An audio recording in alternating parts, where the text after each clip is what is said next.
ఆ జిల్లా నేతలపై సీఎం గుస్సా అయ్యారా? రైతులపై లాఠీ చార్జ్ జరగకపోయినా విపక్షాలు దుమ్మెత్తి పోస్తుంటే కనీసం ఖండించకుండా సైలెంట్ కావడమే ఆయన ఆగ్రహానికి కారణమా? ఈ మాటల మంటలు కాంగ్రెస్ పార్టీకి మైనస్ అయ్యాయా? ఈ మచ్చను జరిపేసుకోవడానికి పార్టీ ఏ ప్రయత్నం మొదలుపెట్టింది? సీఎంతో అక్షింతలు వేయించుకున్న నేతల ఆశలు గల్లంతేనా?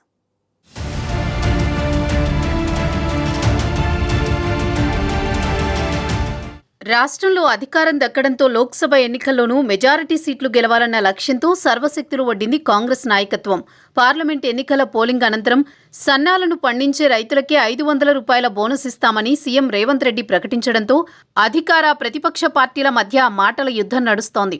ఈ నిర్ణయం ఎన్నికల సమయంలో కాంగ్రెస్కి కొంత మైనస్ అయిందని రాజకీయ విశ్లేషకులు అంటున్నారు. ఈ వివాదం నడుస్తుండగానే ఆదిలాబాద్లో పత్తి రైతులు ఖరీఫ్ సాగు కోసం విత్తనాల కోసం భారీగా క్యూ కట్టారు.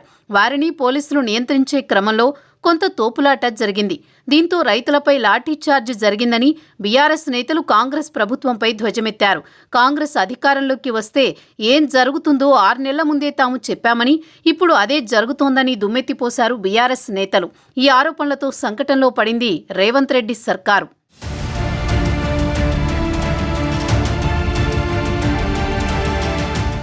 ప్రతిపక్ష పార్టీల ఆరోపణలతో ఆదిలాబాద్లో అసలేం జరిగిందని ఆరా తీశారట సీఎం రేవంత్ రెడ్డి. పోలీసులు లాఠీ చార్జ్ చేయలేదని, స్వల్ప ఉద్రిక్త పరిస్థితులు తలెత్తాయే తప్ప ఎలాంటి ఇబ్బందులు లేవని తెలియడంతో పార్టీ నేతలపై రేవంత్ ఫైర్ అయ్యారని టాక్ వినిపిస్తోంది.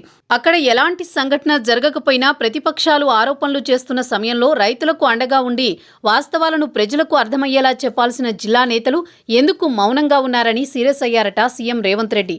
ప్రభుత్వంపై ప్రతిపక్షాలు బురద జల్లుతున్నా ఎందుకు నోరెత్తలేదని కొందరు నేతలకు క్లాస్ పీకారని జిల్లాలో టాక్ నడుస్తోంది.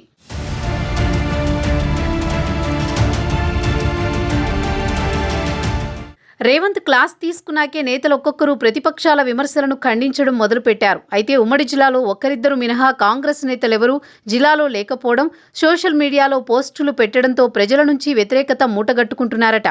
లోక్సభ ఎన్నికల కౌంటింగ్ తర్వాత పార్టీ పెద్దలను ప్రసన్నం చేసుకుని మంత్రివర్గంలో చోటుతో పాటు తమకు అనుకూలంగా ఉన్న వారికి నామినేటెడ్ పోస్టులు ఇప్పించుకునే ప్రయత్నాల్లో ఉన్నారు పార్టీ నేతలు. పోలింగ్ తర్వాత కాంగ్రెస్ నేతలు స్థానికంగా ఉండడం లేదనే విమర్శలున్నాయి. అందుకే ఆదిలాబాద్ ఘటన తర్వాత దానిపై మాట్లాడడానికి ఎవరూ అందుబాటులో లేకపోవడంతోనే రేవంత్ గుస్సా అయ్యారని సొంత పార్టీ నేతలే అంటున్నారు.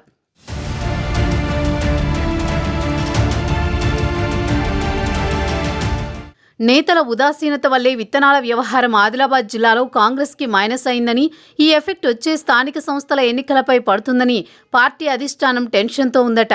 అందుకే ఆలస్యం చేయకుండా దిద్దుబాటు చర్యలకు పూనుకుందట కాంగ్రెస్ ప్రభుత్వం.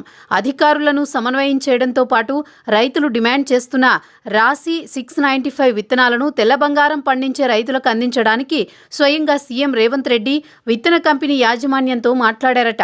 ఆదిలాబాద్ జిల్లా రైతులకు సరిపడా విత్తనాలను అందించాలని కోరడంతో ఆ కంపెనీ కూడా అంగీకరించిందని టాక్ వినిపిస్తోంది. దీంతో సీఎం రేవంత్ రెడ్డి ఆదిలాబాద్పై ఉన్న ప్రేమను మరోసారి చాటారని కాంగ్రెస్ పార్టీ నేతలంటుంటే, ప్రభుత్వం చేసిన తప్పులను కప్పిపుచ్చుకునేందుకే ఇటువంటి జిమ్మిక్కులు చేస్తున్నారని ఆరోపిస్తున్నాయి విపక్ష పార్టీలు.